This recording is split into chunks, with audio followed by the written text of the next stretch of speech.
Glória a Deus, que a paz e a graça vos sejam multiplicados, amém? Vamos para o nosso 7º dia dos 21 dias de jejum e oração, e hoje o tema é Indo Além, com nosso estudo, a leitura dos 10 leprosos. Eu tenho certeza que Deus vai falar muito contigo. Vamos meditar? Evangelho de Lucas 17, a partir do verso de número 11.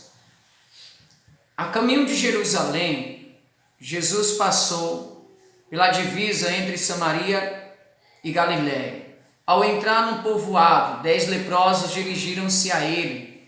Ficaram a certa distância e gritaram em alta voz: Jesus, mestre, tem piedade de nós. Ao vê-lo, ele disse: vão mostrar-se-ão aos sacerdotes. Enquanto eles iam, foram purificados.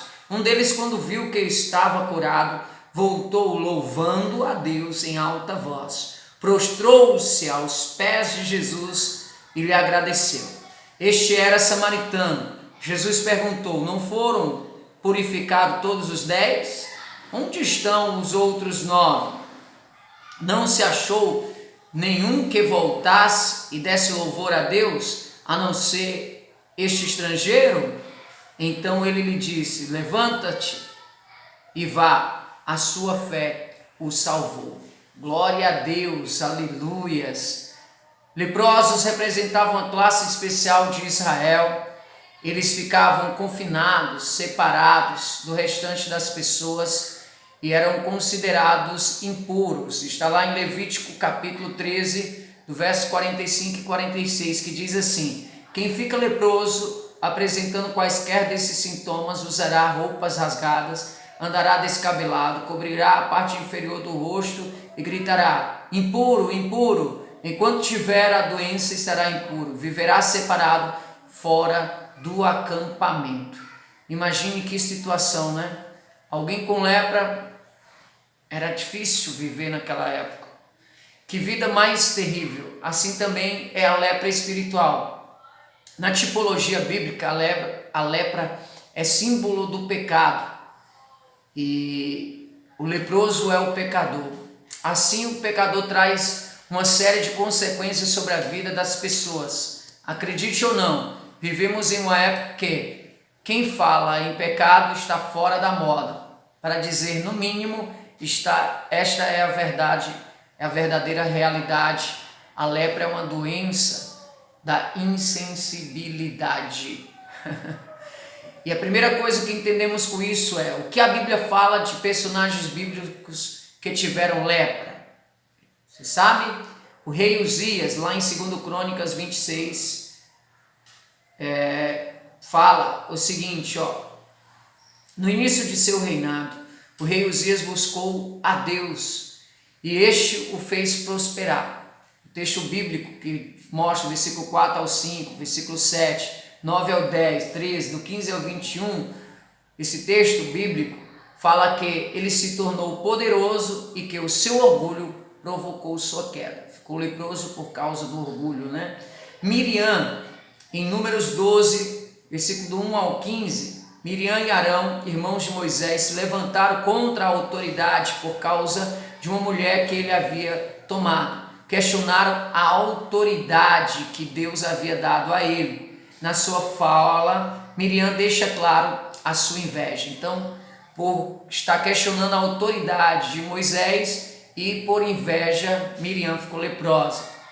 O Geazi era servo de Eliseu. Em 2 Reis, capítulo 5, do verso 19, a parte final até o versículo 27, a história de Geazi, ou Geazi, como você queira falar. Geazi era o servo de Eliseu e participou de inúmeras experiências nas quais ele viu o poder de Deus se manifestar. Entretanto, talvez pela vida dura que tinha, desejou o dinheiro do general sírio Naamã. Quando ele sabia que não poderia fazê-lo, ele foi ganancioso e mentiroso, não honrando a Deus. A ganância e a mentira trouxe a lepra de Geazi. Segunda coisa que nós venhamos entender: o que Jesus queria fazer quando se dirigiu àquela aldeia. Se olharmos um pouco para trás, veremos que Jesus havia curado um leproso, lá em Lucas capítulo 5, verso 12 ao 15. Quando ele envia seus discípulos a pregarem a mensagem do reino, uma orientação que ele dá é para curar os leprosos. Está lá em Mateus 10, do versículo 5 ao 10. Jesus foi até aquela aldeia propositalmente, pois seu desejo era o de curar os leprosos, e ele sabia que encontraria ali aqueles 10 necessitados. Amém? Terceira coisa que entendemos com essa história: por que os 9 não voltaram? O que você acha? Por que os 9 não voltaram? O que você imagina? É interessante notar que entre os leprosos havia judeus e samaritanos. Eles não nutriam um bom relacionamento, visto que eram até considerados inimigos. Está lá em João 4, verso 9. Entretanto, o pecado os coloca na mesma condição. Eles tinham grande consideração por Jesus, conhecia o seu nome e o chamava de mestre. Quando foram se apresentar ao sacerdote de alguma forma, manifestaram a crença em Jesus. Todos eles foram curados. No entanto, por que apenas um voltou? Os outros 9, sendo judeus, nem se importaram com aquele que os curara. Esses 9 simbolizam as pessoas que praticam a religião do Deus descartável. Religião do Deus descartável. Que isso, pastor? Você usa e depois de ter o seu pedido atendido, joga fora. Lamentavelmente, essa é a realidade de um espírito de religiosidade que atua no Brasil. A maioria se diz cristã, mas quando perguntamos, diga algo que Jesus falou ou fez, ninguém sabe. Imagine que o seu cônjuge tenha casado com você por causa de seus bens, pensando no seu dinheiro. Você aceitaria? Mas é exatamente como imaginamos com Deus. Vivemos a religião que se compara à prestação de serviço. As pessoas vão à igreja como que compram um serviço ou vai assistir a um show ou se entreter. Se não atende às suas expectativas, se não fala alguma coisa que traz confronto, né? Se fala alguma coisa que traz confronto, reclama, critica e muitas vezes pensa, eu pago dízimo, eu dou oferta, eu faço isso. Acostumamos-nos a viver uma religião de aparência que na verdade não se importa com Deus, só se importa se eu recebo ou se não recebo, né? Quarta coisa que nós podemos meditar aqui, o que Jesus esperava. O que você acha? Jesus esperava desses 10. Jesus queria que todos voltassem, queria conhecê-lo e ser conhecido. E além disso, ter a oportunidade de falar sobre as grandezas, os propósitos da misericórdia de Deus. É importante ressaltar que o cristianismo não é uma religião, e sim um relacionamento. Relacionamento de um grande pai com seus filhos que somos nós. Amém? Quinta coisa que entendemos com isso, como samaritano, você quer ir além? Como samaritano nós temos que desejar, querer ir além. Amém? De onde menos esperava veio a atitude mais louvável do samaritano. Ele não se contentou em ser apenas curado. Ele precisava conhecer o Senhor e ele foi além na adoração. Ele louvou a Deus em alta voz e se encurvou diante de Jesus. Na gratidão, ele agradeceu a Jesus pelo que recebera.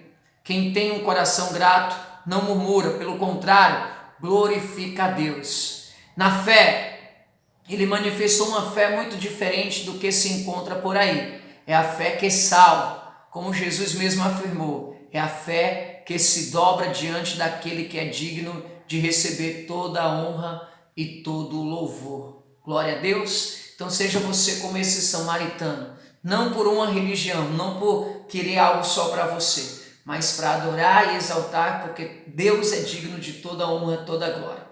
Deixa eu orar. Senhor Deus e Pai Todo-Poderoso, assim como aquele samaritano que voltou para louvar ao Senhor e não estava apenas esperando, Senhor, ser curado, ou não se contentou apenas com a cura, mas de te conhecer. Leva-nos a te conhecer, prosseguir em te conhecer e viver te conhecendo e desfrutar não apenas uma religião ou religiosidade, mas um relacionamento contigo, como um Pai bondoso que quer estar perto dos seus filhos, assim nós queremos a tua presença conosco, nos ensinando cada dia mais. Nos faz as tuas maravilhas, nos faz viver a tua presença e nos faz viver contigo todos os dias da nossa eternidade, porque daqui por diante é eternidade.